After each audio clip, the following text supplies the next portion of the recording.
പുതിയൊരു വീഡിയോയിലേക്ക് എല്ലാവർക്കും സ്വാഗതം. ഇന്ന് നമുക്ക് ചോറിൻ്റെ കൂടെ കഴിക്കാൻ പറ്റിയ നല്ലൊരു പപ്പായ മെഴുക്കുവരട്ടിയുടെ റെസിപ്പി ഒന്ന് കണ്ടു നോക്കാം. നമ്മുടെ ഈ ഒരു മെഴുക്കുവരട്ടി ഉണ്ടാക്കാനായിട്ട് ഒരു പപ്പായ എടുത്തിട്ടുണ്ട്. ഇത് മുഴുവൻ എടുക്കുന്നില്ല, പകുതി മാത്രമേ എടുക്കുന്നുള്ളൂ. ഇനി ഇത് നന്നായിട്ടൊന്ന് കഴുകി ഇതുപോലെ ഒന്ന് അരിഞ്ഞെടുക്കണം. നമ്മൾ ഈ ഒരു മെഴുക്കുവരട്ടി ഉണ്ടാക്കാനായിട്ട് എടുക്കുമ്പോൾ നന്നായിട്ട് വിളഞ്ഞ പപ്പായ തന്നെ വേണം കേട്ടോ എടുക്കാനായിട്ട്. ഏത് ഷേപ്പിൽ വേണമെങ്കിൽ അരിഞ്ഞെടുക്കാം. ഒന്നുകിൽ ഇതുപോലെ നീളത്തിൽ അരിയാം, ഇല്ലെങ്കിൽ ചെറുതായിട്ട് നുറുക്കിയെടുത്താലും മതി. ഇനി ഒരു പാൻ അടുപ്പത്തേക്ക് വെച്ച് അതിലേക്ക് ഓയിൽ ഒഴിച്ചു കൊടുക്കാം. ഞാനൊരു വെളിച്ചെണ്ണയാട്ടോ എടുത്തേക്കുന്നത്. വെളിച്ചെണ്ണ നന്നായിട്ടൊന്ന് ചൂടായി വന്ന് കഴിയുമ്പോൾ അതിലേക്ക് 1 ടേബിൾ സ്പൂൺ അളവിൽ കടുക് ഇട്ട് കൊടുക്കാം. ഇനിയും ഇതിലേക്ക് ഒരു സവോള ചെറുതായിട്ട് അരിഞ്ഞൊന്ന് ഇട്ട് കൊടുക്കാം. ആവശ്യത്തിന് ഉപ്പും കൂടി ചേർക്കാം. ഒരൽപ്പം കറിവേപ്പിലയും കൂടി ഇട്ട് നന്നായിട്ട് ഇതൊന്ന് വഴറ്റിയെടുക്കാം. കൊച്ചുള്ളി ഉണ്ടെങ്കിൽ അതെടുത്താലും മതി. ഇതിൻ്റെ കളറ് ചെറുതായിട്ടൊന്ന് മാറി വന്ന് കഴിയുമ്പോൾ ഇതിലേക്ക് 1.5 ടേബിൾ സ്പൂൺ അളവിൽ ചില്ലി ഫ്ലെക്സ് ഒന്ന് ഇട്ട് കൊടുക്കാം. 1/2 ടേബിൾ സ്പൂൺ അളവിൽ മഞ്ഞൾപ്പൊടി, 1/2 ടേബിൾ സ്പൂൺ അളവിൽ തന്നെ മുളക് പൊടിയും കൂടെ ഒന്ന് ചേർത്ത് കൊടുക്കാം. എന്നിട്ട് ഈ ഒരു മുളക് പൊടിയുടെയൊക്കെ ഒരു പച്ചമണം മാറുന്നത് വരെ ഇതുപോലെ ഒന്ന് മിക്സ് ആക്കിയെടുക്കാം. ഈ ഒരു ചില്ലി ഫ്ലെക്സ് ഇല്ല എന്നുണ്ടെങ്കിൽ നമ്മൾ കടുക് വറുക്കുന്ന ആ ഒരു സമയത്ത് 2 വറ്റൽമുളക് പൊട്ടിച്ച് ഇട്ട് കൊടുത്താലും മതി. ഇനി നമുക്ക് ഇതിലേക്ക് അരിഞ്ഞു വെച്ചിട്ടുള്ള ആ ഒരു പപ്പായ ഇട്ട് കൊടുക്കാം. ഇനി ഇത് നന്നായിട്ട് തന്നെ ഒന്ന് മിക്സ് ആക്കി കൊടുക്കണം. നമ്മൾ ചേർത്ത് കൊടുത്തിട്ടുള്ള ആ ഒരു മുളക് പൊടിയൊക്കെ നന്നായിട്ട് ഇതിലേക്ക് പിടിച്ച് കിട്ടുന്നത് വരെ ഇതുപോലെ മിക്സ് ആക്കി കൊടുക്കണം. ഇനിയും ഇത് വേവാൻ ആവശ്യമായിട്ടുള്ള വെള്ളം ഒന്ന് ഒഴിച്ചു കൊടുക്കാം.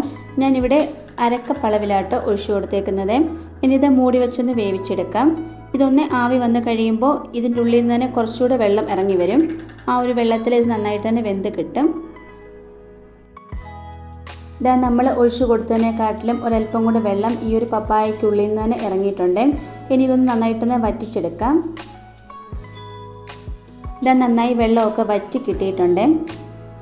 കുറച്ചും കൂടി ഒന്ന് ഡ്രൈ ആക്കി എടുക്കാം. നമ്മൾ സാധാരണ മെഴുക്കുവരട്ടിയൊക്കെ ഉണ്ടാക്കുന്നത് പോലെ തന്നെ. നമ്മളിതിലേക്ക് വെള്ളം ഒഴിച്ചു കൊടുക്കുമ്പം ശ്രദ്ധിക്കണം, ഒരുപാടങ്ങ് വെള്ളം ഒഴിച്ചു കൊടുക്കരുത്. ഇതൊരു പകുതി മാത്രം വെന്ത് കിട്ടിയാൽ മതി. ബാക്കി നമ്മൾ ഇതുപോലെ ഡ്രൈ ആക്കുന്ന സമയത്ത് ഇതിൽ തന്നെ കിടന്ന് വെന്ത് കിട്ടിക്കോളും. ഇതാ ഇപ്പം നമ്മുടെ പപ്പായ നന്നായിട്ട് തന്നെ ഇവിടെ റെഡിയായി കിട്ടിയിട്ടുണ്ട്. ഇനി നമുക്ക് ഇതിലേക്ക് 1/2 ടേബിൾ സ്പൂൺ അളവിൽ ജീരകപ്പൊടി ഇട്ട് കൊടുക്കാം. ഇനിയും അതേ അളവിൽ തന്നെ ഗരം മസാലപ്പൊടിയും കൂടെ ഒന്ന് ചേർത്ത് കൊടുക്കാം. ഇതിന് പകരം ചിക്കൻ മസാലയാണെങ്കിലും ഇട്ട് കൊടുത്താൽ മതി. ഇനി ഇത് നന്നായിട്ടൊന്ന് മിക്സ് ആക്കിയെടുക്കാം. ഇതാ നമ്മുടെ വളരെ രുചികരമായിട്ടുള്ള പപ്പായ മെഴുക്കുവരട്ടി ഇവിടെ റെഡിയായി കിട്ടിയിട്ടുണ്ട്.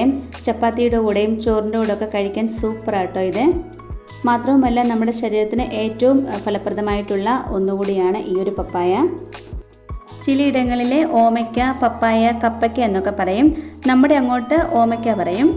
ഇത് കാണുമ്പോൾ ഉരുളക്കിഴങ്ങ് മസാല പോലെയുണ്ടല്ലേ, കഴിക്കാനും നല്ലൊരു ടേസ്റ്റാട്ടോ. ഇതുപോലെ ആരും ഉണ്ടാക്കി നോക്കിയിട്ടില്ലെങ്കിൽ തീർച്ചയായിട്ടും ട്രൈ ചെയ്ത് നോക്കണേ. ഇന്നത്തെ വളരെ ഹെൽത്തി ആയിട്ടുള്ള റെസിപ്പി എല്ലാവർക്കും ഇഷ്ടമായി കാണുമെന്ന് വിചാരിക്കുന്നു.